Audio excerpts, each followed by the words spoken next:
In relation to the circumstances which have led to my confinement within this refuge for the demented, I am aware that my present situation may create a natural doubt of the authenticity of my narrative.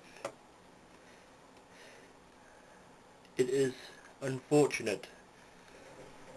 It is an unfortunate fact that the bulk of humanity is too limited in the mental vision to weigh with patience and intelligence those isolated phenomena, seen and felt only by the psychologically sensitive few, which lie outside its common appearance. Men of broader intelligence know that there is no sharp distinction betwixt the real and unreal, that all things appear as they do only by virtue of the delicate individual physical and mental media through which we are made conscious of them. But the prosaic materialism of the majority condemns as madness and flashes of supersight which penetrate the common veil of obvious empiricisms. My name is Jervis Dudley. From earliest childhood I have been a dreamer and a visionary. Wealth beyond the necessity of commercial life and temperamentally unfitted for formal studies and social recreation of my acquaintances.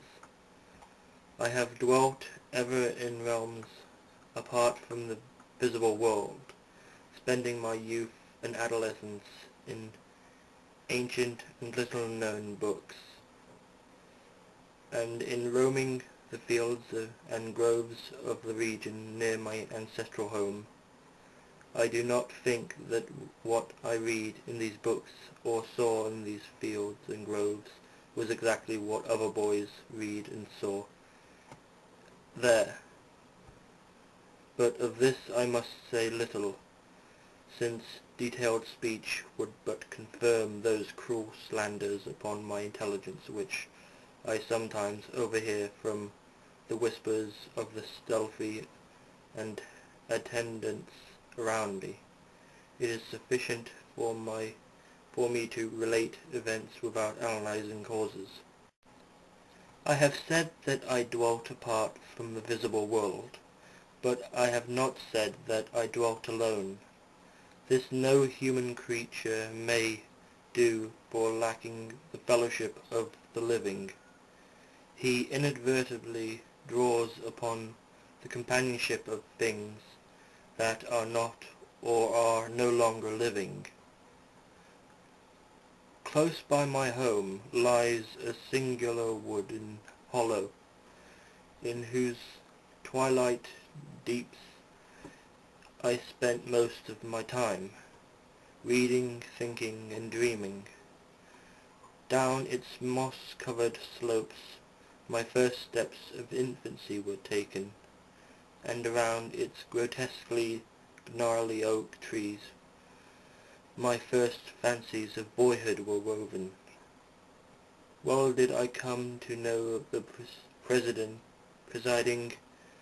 dryads of those trees, and often have I watched their wild dances in the snuggling beams of waning moon. But of these things I must not now speak.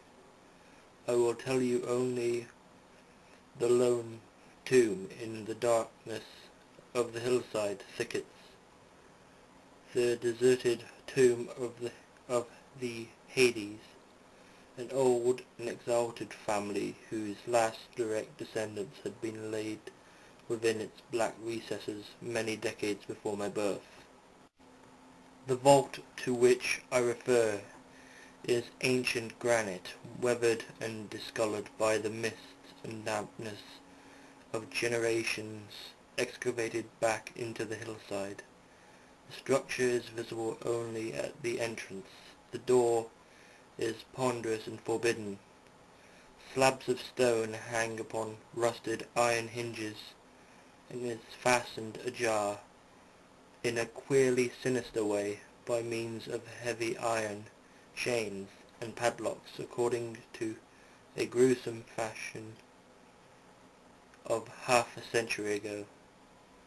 The abode of the race whose scion are here inured had once crowned the declivity which holds the tomb, but had long since fallen victim to the flames, which sprang upon a stroke of lightning of the midnight storm which destroyed this gloomy mansion.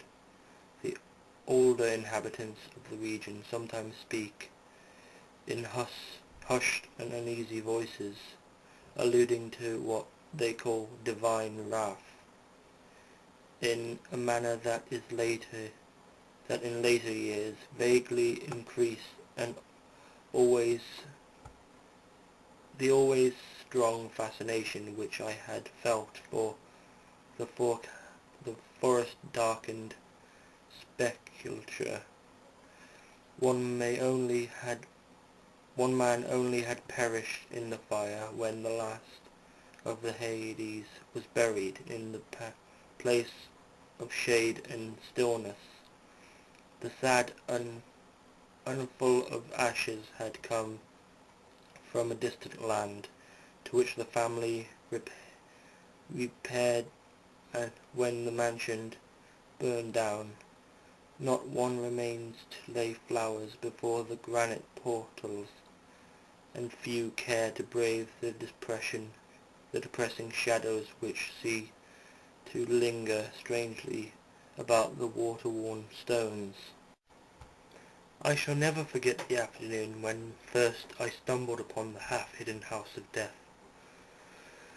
It was a midsummer, when the alchemy of nature transmutes the Salvan landscape to one vivid, almost humongous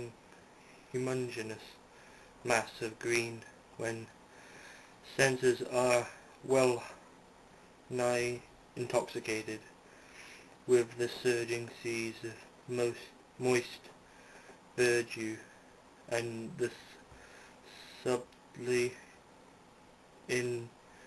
indefinable odours of the soil and vegetation. In such surroundings the mind loses its perspective.